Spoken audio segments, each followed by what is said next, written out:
مسند ابی شعلہ میں صحیح سند کے ساتھ موجود ہے کہ نبی علیہ السلام نے اپنے ممبر کے اوپر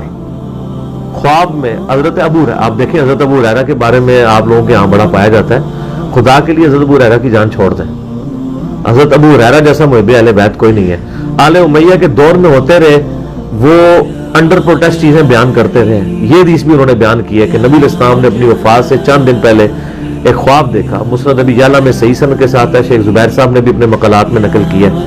6 جلد کے اندر، خواب انہوں نے دیکھا، وہ کہتے ہیں نبی علیہ السلام نے خواب میں دیکھا کہ میرے ممبر کے اوپر آل مروان بندروں کی شکل میں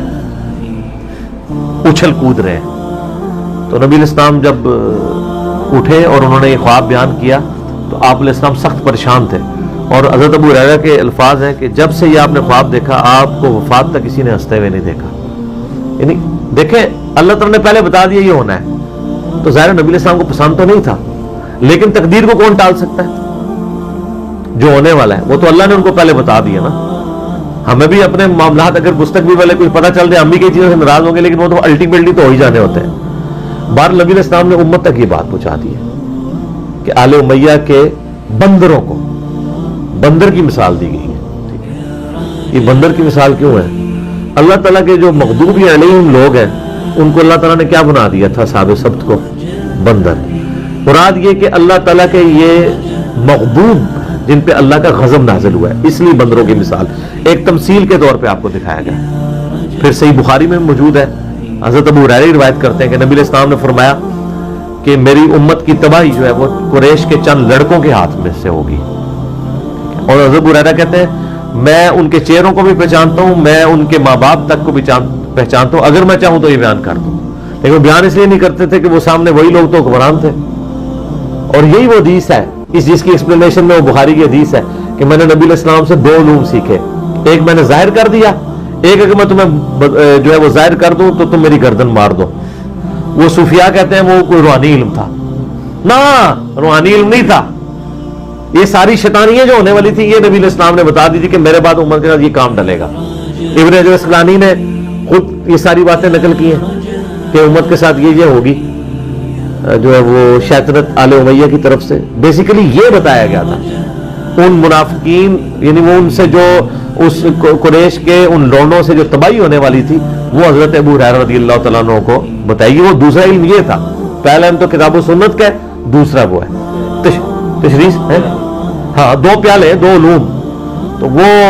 پھر دوسرا ان کو پھکی دیتا ہوں کہ اگر آپ یہ کہتے ہیں ان 2 پیالوں یا 2 علوم سے دوسرا مراد روحانیت کا علم ہے تو پھر آپ کے تصوف کے سلسلوں کے امام تو حضرت ابو ہریرہ ہونے چاہیے۔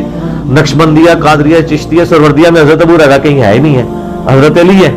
تو یہ وہ ہے مراد، انہوں نے ایک مس لیڈ لوگوں کو کیا۔ پھر اسی حدیث کی ایکسپلینیشن صحیح مسلم میں ایک حدیث ہے کہ حضرت ابو ہریرہ کہتے ہیں نبی علیہ السلام نے فرمایا تھا کہ میری امت کی تباہی جو ہے نا قریش کے اس قبیلے کے ہاتھوں ہونے والی ہے۔ کون سا؟ آل امیہ، ٹھیک ہے۔ تو صحابہ پوچھتے ہیں کہ اگر کوئی ایسا معاملہ ہو تو اس وقت ہم کیا کریں؟ تو آپ نے فرمایا کاش میری امت ان سے الگ رہے، تو وہ امت الگ رہتی، ان کا ساتھ نہ دیتی تو معاملات مزید نہ بگڑتے۔ تو یہ ساری کی ساری پریڈکشن، اسی لیے المصنف ابن ابی شیبہ میں اور اسی طریقے سے سنن دلائل النبوہ امام بیہقی کی کتاب میں اور کتابوں میں ملتا ہے کہ حضرت ابو ہریرہ یہ دعا کیا کرتے تھے، اے اللہ مجھے 60 کے فتنے سے پہلے موت دے دینا اور نوجوان لڑکوں کی حکومت سے پہلے۔ 60 کا فتنہ کیا تھا؟ امیر شام فوت ہوئے اور یزید حکمران بن گیا، یعنی وہ ایک ایکسٹریم چیز تھی، تو وہ اللہ تعالیٰ سے پناہ مانگا کرتے تھے۔ باقی پوری زندگی وہ بڑی مخالفت کیا کرتے تھے ان ایشوز کی، ان کے سامنے یعنی دین کے جو معاملات ہوتے تھے وہ باقاعدہ ہائی لائٹ کر دیتے تھے۔ میں شیعہ کے لیے بھی بار بار یہ بیان کرتا ہوں، یہ کرٹیکل حدیث مسند احمد کی کسی اور صحابی نے روایت نہیں کی ہے کہ جس نے حسن و حسین سے محبت کی اس نے مجھ سے محبت کی، اور جس نے حسن و حسین سے بغض رکھا اس نے مجھ سے بغض رکھا۔ اس حدیث کے راوی حضرت ابو ہریرہ ہے۔ اور اس طریقے سے مسند احمد میں جو حدیث ہے کہ حسن و حسین نبی علیہ السلام کی پیٹھ پہ سوار ہو جاتے تھے تو آپ اپنا سجدہ نماز کا لمبا کر دیا کرتے تھے، اس حدیث کے راوی بھی حضرت ابو ہریرہ ہے۔ ٹھیک ہو گیا؟ اور صحیح مسلم کی وہ حدیث کہ حضرت عمر کہتے ہیں کہ مجھے پوری زندگی رشک رہے گا کہ خیبر کے موقع پر اللہ کے نبی نے مجھے جھنڈا نہیں دیا، علی کو دے دیا. میری ایک خواہش تھی, پہلی اور آخری دفعہ مجھے خواہش پیدا ہوئی کہ مجھے امارت ملے, کیونکہ فضیلت بہت بڑی تھی کہ کل میں اس شخص کے ہاتھ میں جھنڈا دوں گا جو اللہ اور اس کے رسول سے محبت کرتا ہے اور اللہ اور اس کا رسول اس سے محبت کرتے ہیں. یہ حضرت عمر کی جو ورڈنگ ہے اس کو نقل کرنے والے بھی صحیح مسلم میں حضرت ابو ہریرہ ہیں. تو یہ تو حضرت علی کی بہت بڑی فضیلت تھی کہ حضرت علی کے اوپر حضرت عمر رش کیا کرتے تھے. ایک وہ جعلی روایت ہے جو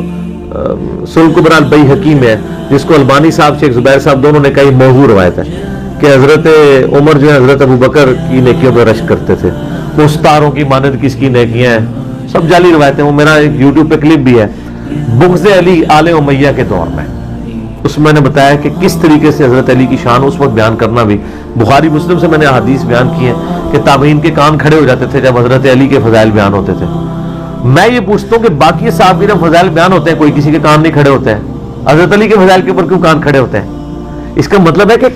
ایک ڈکٹیٹرشپ کا ماحول قائم ہوا تھا نا, اس کے اندر وہ فضائل سنتے ہوئے تکلیف ہوتی تھی, لوگ کنفرم کرتے تھے کہ یہ کیسے ہو گیا, وہ کیسے ہو گیا, تو ایک ماحول بنا ہوا.